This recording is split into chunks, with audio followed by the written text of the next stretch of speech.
everyone. So I'm gonna do my review of Yesteryear. If you've been reading my Instagram and Facebook, the post, we just got back from vacation. We're in Seattle and then we went to Vancouver Island, and throughout almost the 2 weeks we're gone, I was trying to finish this. I start school and actually I started my orientation class that I have to take before I start school. And so I don't know if I'm gonna be able to have time to read, but I'm hoping. I'm gonna do the review of Yesteryear, one video, and then I have other book reviews that I'm gonna do like in another separate video, but like together, just so y'all know. And I finished this like maybe 3 days ago at 4 a.m. I read like the last 10 chapters like in one sitting because I was like, oh my god, like this is so good, this is so good. It's like, how is it gonna end? What is gonna happen? How is it gonna... So there's gonna be spoilers in this video, just FYI. So if you have not read Yesteryear yet and you want to, I would highly suggest you do not see the whole video because there's gonna be some spoilers in here and I'm not gonna hold back at all. So oh my god, see, it's like so much on this book. There's just so much I'm like upset about, frustrated about, confused about. It's frustrating to say the least, but I didn't really write any notes, so everything's just pouring out from my head. So I will hope this make as much sense as I can. I did write notes like on my other reviews, but this one I just did not write notes because I was reading it like whenever I had a chance, with any spare moment and all that. So I really loved this novel a lot. I am very surprised the author this is her first novel. Yesteryear. I cannot believe she came up with this masterpiece, but she's also a political podcaster, so I can understand why this would be her first novel, you know? So you always write what you know, so she knows politics, and that's what she wrote about on here. And before you like pause and say like, but this book is not political. Yes, it is. Yes, it freaking is. Okay, it's political. I love politics, so I like everything is political. That's what everyone needs to understand. Everything you like ever will do in your whole life is political. Everything. Whether you grow your own food, that's political. Whether you buy a home, that's political. Your minimum wage job is political. Your career is political. College is political. Like everything is all connected back to politics, okay? Because without political systems in place, there will not be any other system. Everything is political at the end of the day. The reason why I say everything's political is because, you know, there's regulations on the food we eat, you know?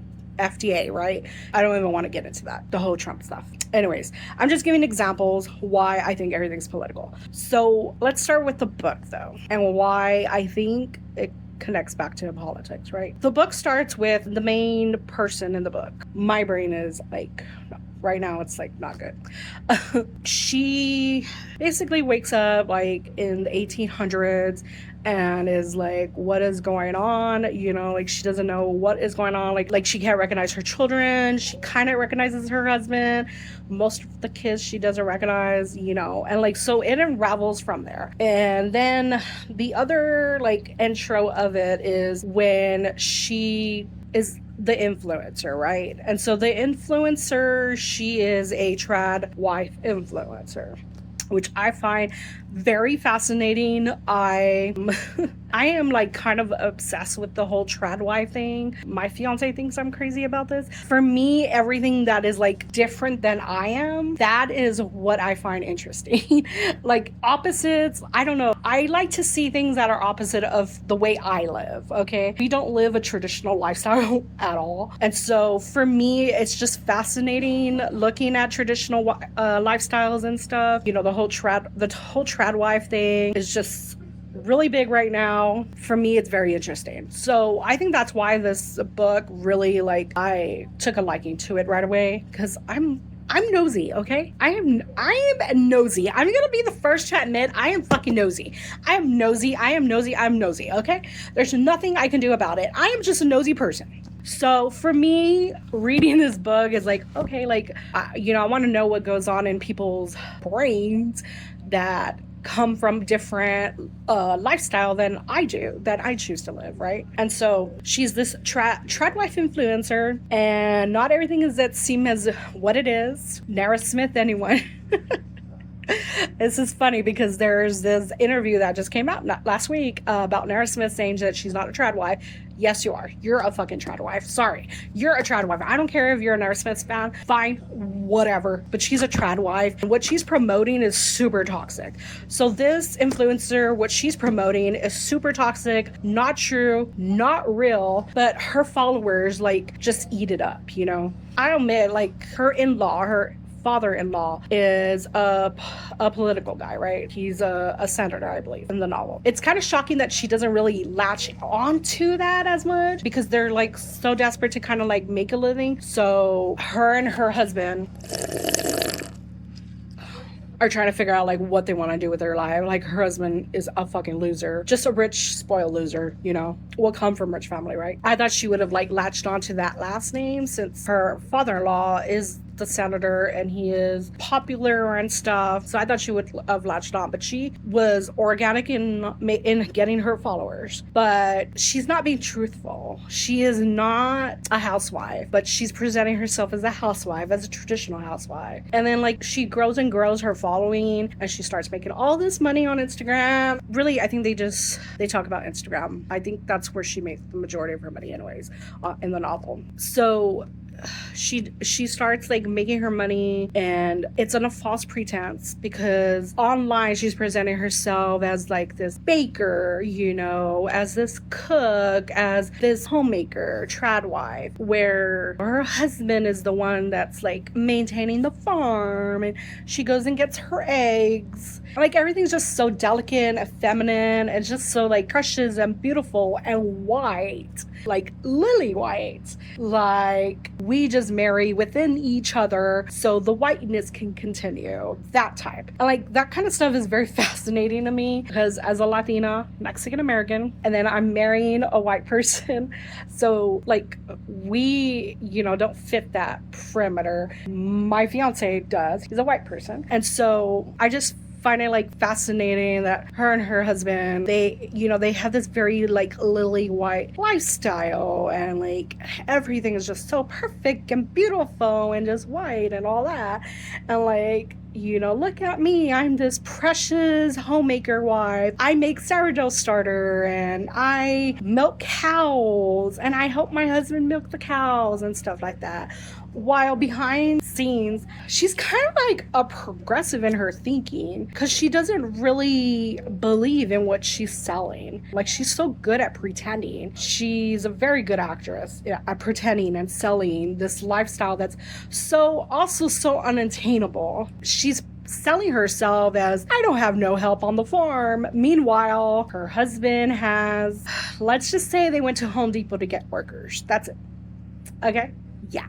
This is the type of family that is, let's kick all the illegals out. Let's kick all the Mexicans out. But yet, those same Mexicans, they're hiring for their ranches, for their farms, for their restaurants, for whatever. They know like illegal immigrants are super hard workers. They will take anything. It's fine. Like if you want to hire them, they will literally take any job you give them. But what's not fine with me is, and this is nothing against the author because the author is fucking amazing. I would read more of her works. Like I would read her next book. Side note. The hypocriticalness of this is so astounding.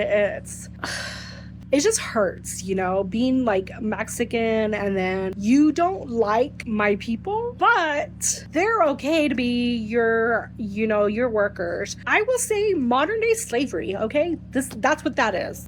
They want them to be slaves again. They have all this farmhands and stuff helping them at the farm, which is fine. Again, like I said, nothing wrong with that. But these are the same type of white people that don't even want them in this country.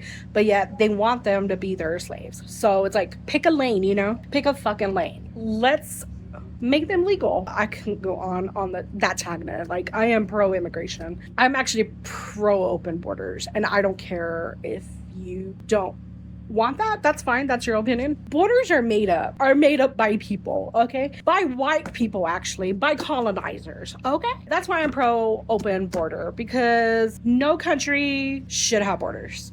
Sorry, but that's the truth, okay? Call me whatever you want, I don't care, but open borders is where it's at. End of story. But anyways, so that's part of the help that she gets, in the farm. And then she has nannies on her Instagram. She doesn't present the nanny. She makes it seem like, sorry, my hair is like a mess. I need a haircut. So like the nannies even have a contract and say like, they cannot appear on social media, blah, blah, blah, So she has help. Nara Smith, again, she has nannies, okay? Never let them fool you into thinking they do not have fucking nannies, because they fucking do. They fucking do have nannies, okay? There's no way you can have this perfect life, this perfect house, this perfect everything without help. And it's fine. It is totally okay to have nannies if that's what you want, okay? But don't come on Instagram and present this clean image like, I take care of all my kids. You don't need a nanny. I don't have a nanny. So like, you could do the same. This is attainable. No, it fucking isn't. No, it's not. Stop telling people Tradwife is attainable, because it fucking isn't, okay? You're selling a way of life, and that way of life is not attainable by the majority of the people, because most people can't afford nannies. They can't afford cleaners, and like, the lead person, she has lots of help, she has nannies. Her kids don't even know her names, but yet on Instagram, on her social media, she's making it seem, her kid, like she's raising her children on her own. She's doing all these special crafts, and she's doing like a mommy and me blueberry pie crust recipe with my oldest daughter, teaching her how to bake and stuff, when it isn't fucking true. And like, that's what this book explains. And I love that it gets into, you're a fucking liar. You have this amazing Instagram and you're fooling all your followers into thinking you are this immaculate person and this great mother and great wife when you're fucking aren't. You don't even love your husband. In this book, her and her husband are like non-existent basically together.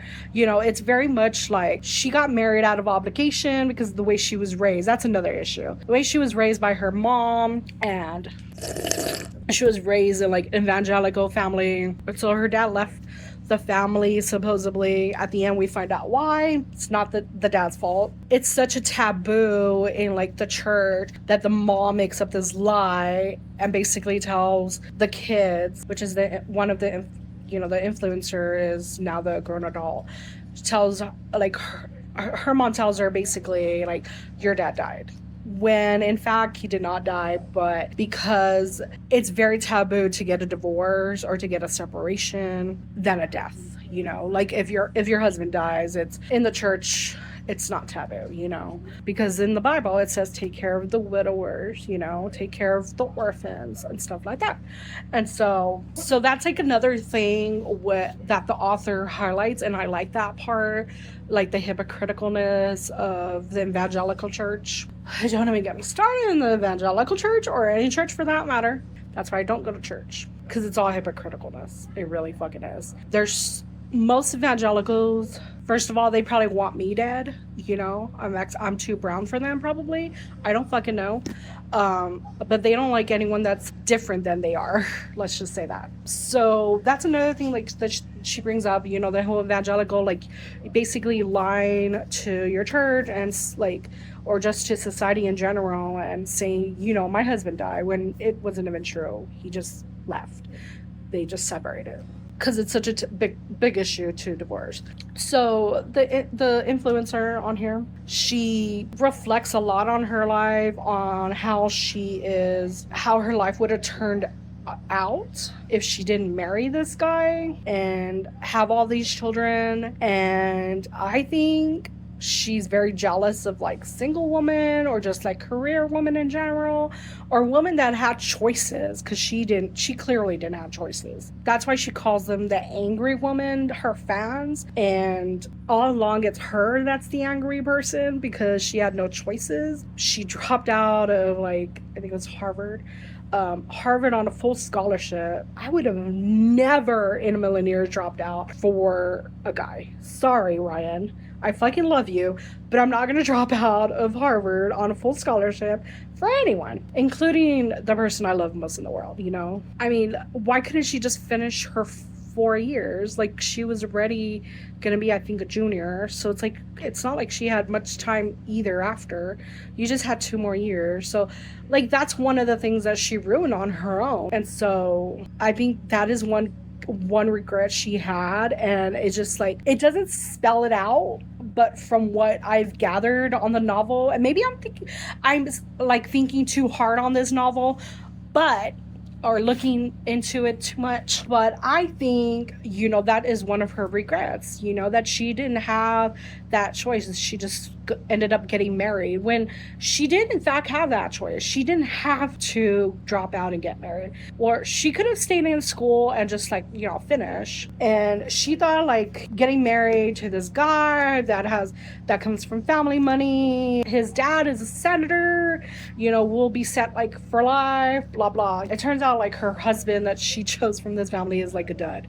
He's like stupid, or she says he's stupid. Honestly, I don't think he's that stupid though, because there comes to a point where she's like starting to make money, and like in 1 month she made like 80,000, and Instagram like deposited, I think it was like she had like a separate account, like she created a separate account because I think she thought like, okay, well, I'm making these videos, these are, you know, this is my money, right?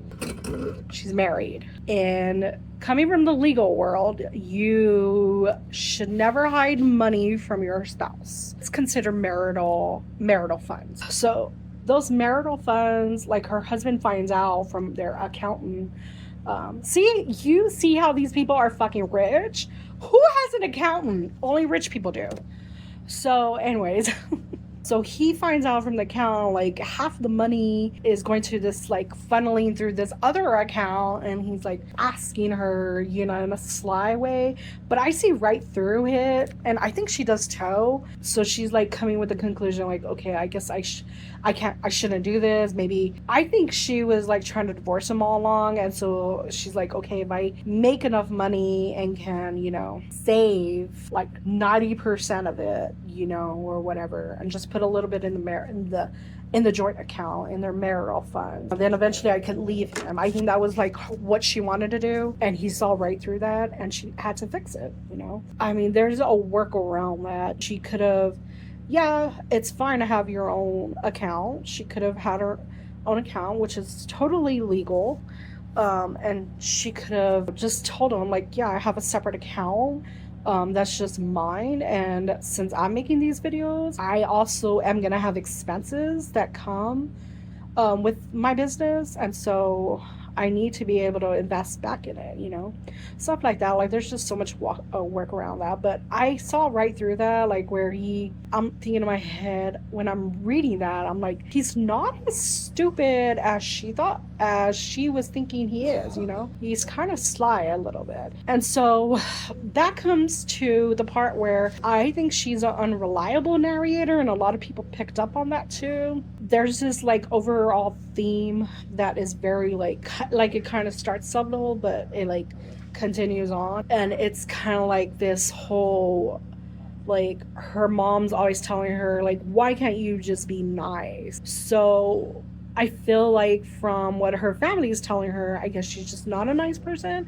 I don't know. I know she has mental health issues, and you know what? Sometimes I can be a fucking bitch, okay? I'm gonna admit that. Sometimes I could be a bitch. I could be your worst nightmare. But I have anxiety, and I saw that she probably does too, this character, you know.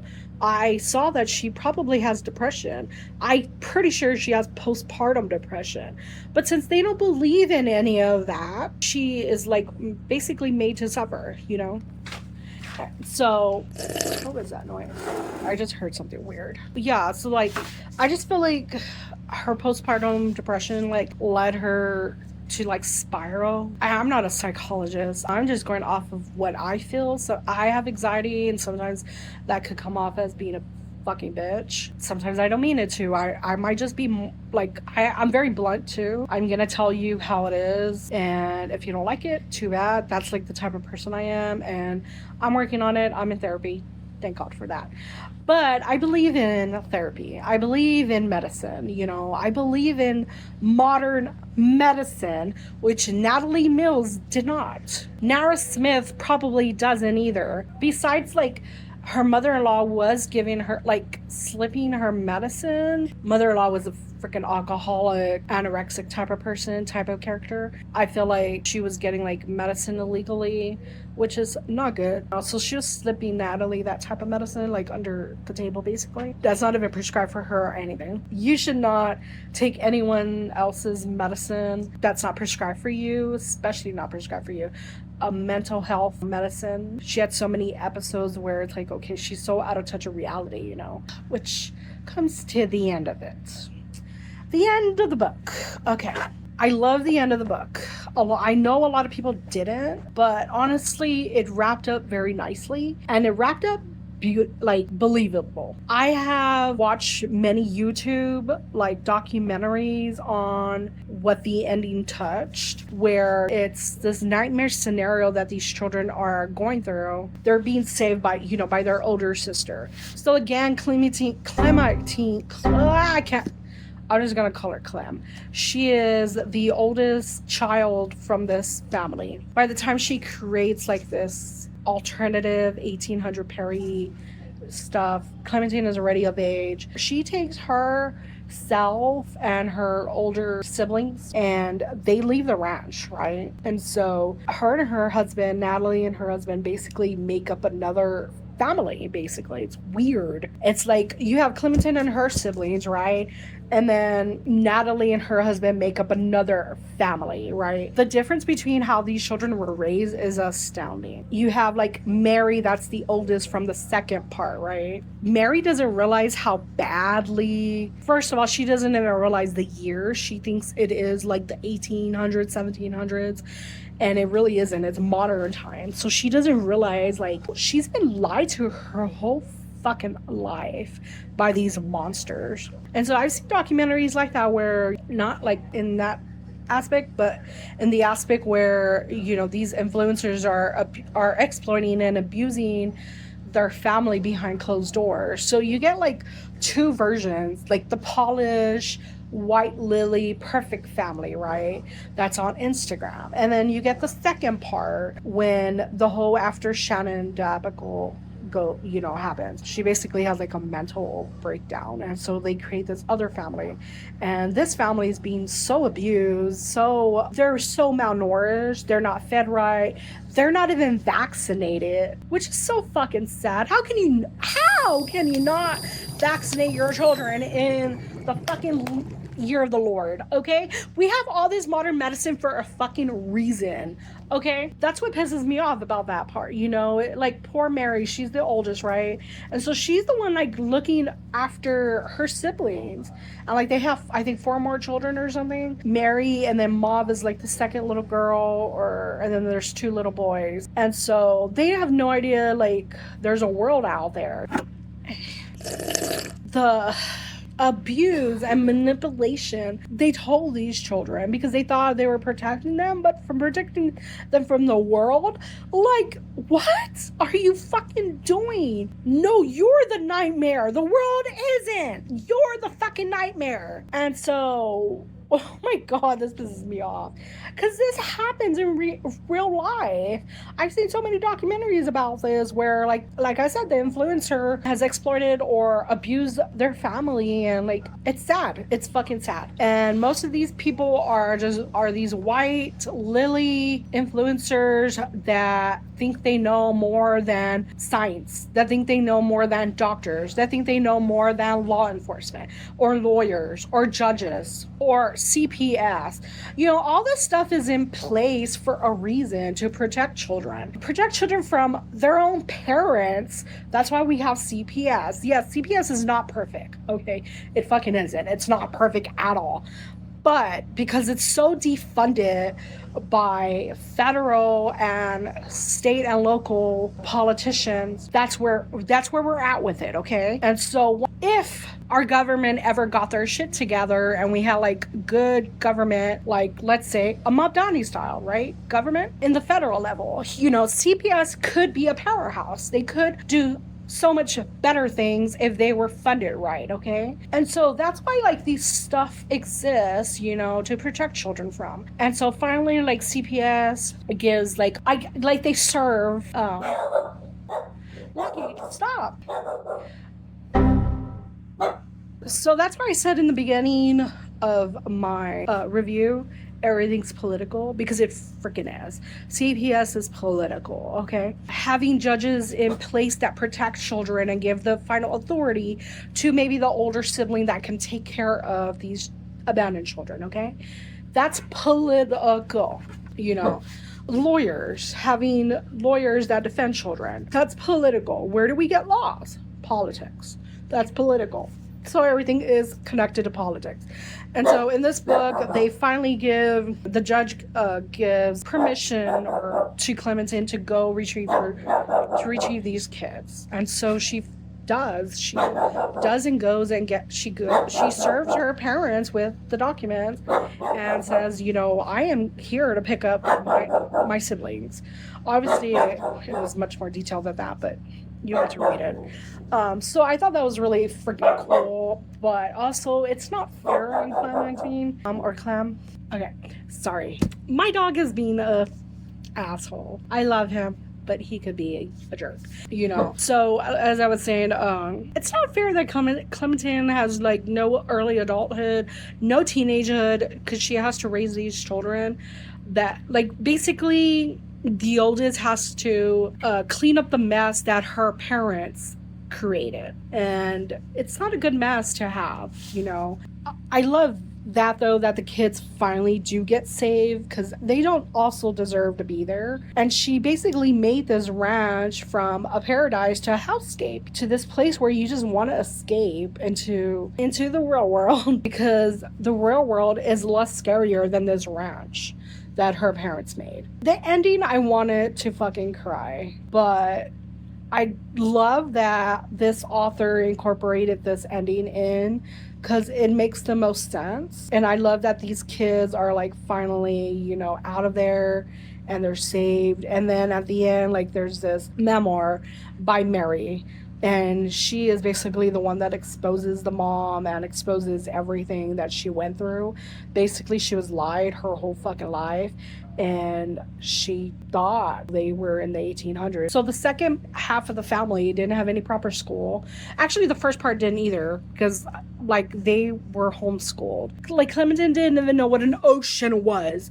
What a fucking ocean was? Like you can't even teach your child what an ocean is? Like that to me is like insane. And also why we have teachers. You're not a fucking teacher. You didn't even get your teaching degree. And then the mom didn't even finish college. It's like the blind leading the blind. And so I don't understand evangelical families. They want to homeschool their kids so bad, but they do such a horrible job of it. You're supposed to be teaching your children like real things. And so like these kids didn't know what anything was. And it's so sad. And then like, especially Mary, she didn't even go get homeschooled, you know? They taught her how to like to cook and stuff, to look after her children, like homemaker stuff. I think that's so abusive. Like, why don't you teach the sons that? Why do you only teach your daughters that? And that's what I don't understand about evangelical parents. My brother was like cooking and, you know, full meals by the time we're like 14, 15, you know? And so my parents taught both of us to do it. My parents taught both of us how to wash clothes. Why? Because those are fucking skills. Those are necessary skills now, okay? Those are just called life skills. You know, you should know how to wash your own clothes. You should know how to cook. You can't expect just the woman to do everything. That's so weird to me. I don't get it. My fiance, he washes his own clothes. Why? Because he knows how. He has 2 hands and he knows how to wash clothes. And so I don't get how evangelical parents think this way. Only you teaching the woman how to do things. Why don't you teach your son how to do it too? Because so he could be a good father if he chooses to be, or a good husband if he chooses to be. Just because you know how to cook and wash clothes as a guy does not make you gay. That's such a old school theory, and that's what these evangelical people think. You know, they think, oh, because my son knows how, you know, to cook, like, okay, I guess he's a woman now. Like, what? Like, being a woman is a bad thing? Sorry, but it's fucking awesome being a woman, okay? So fuck you. And so that's another issue, you know, in this book. It's like, you know, always teaching the woman. So Mary was like, had to do everything for her brothers, and it's not fair. Well, her brothers went out and did God knows what, because they were not helping the dad. And the dad didn't do shit either. You know, stuff like this, it's like so crazy. I think, I mean, the conclusion of the book is like, chef's kiss. Like, perfect. I love that it touches on what is happening with these families, these influencer families behind closed doors. This is a reality, okay? Because why? Because we've seen so many documentaries on the exploitation of children, of Tradwives or whatever. This book, I give it a 5 out of 5, a 10 out of 10. I don't know, but the author is fucking amazing. She does have a podcast about politics, so I kind of want to know about that. I have a feeling she's probably a progressive, close to what I resemble. I don't know. So if she ever like wrote another book, I would definitely read it. I know a lot of people had issues with this book, but I think it's a really good book. It really teaches you a lot about what's going on and about not what to believe just on face value. Always follow your gut, and just because you see, you know, a person on Instagram, you like think their life is so perfect, it probably isn't, because no life is perfect, and that is okay. It's okay to not be perfect, guys. It's fine. Like, you're not gonna die just because you're not perfect. The sun is not gonna fall because you're not perfect. It's gonna fall because we made it fall. Us, humans, we're terrible to the environment, okay?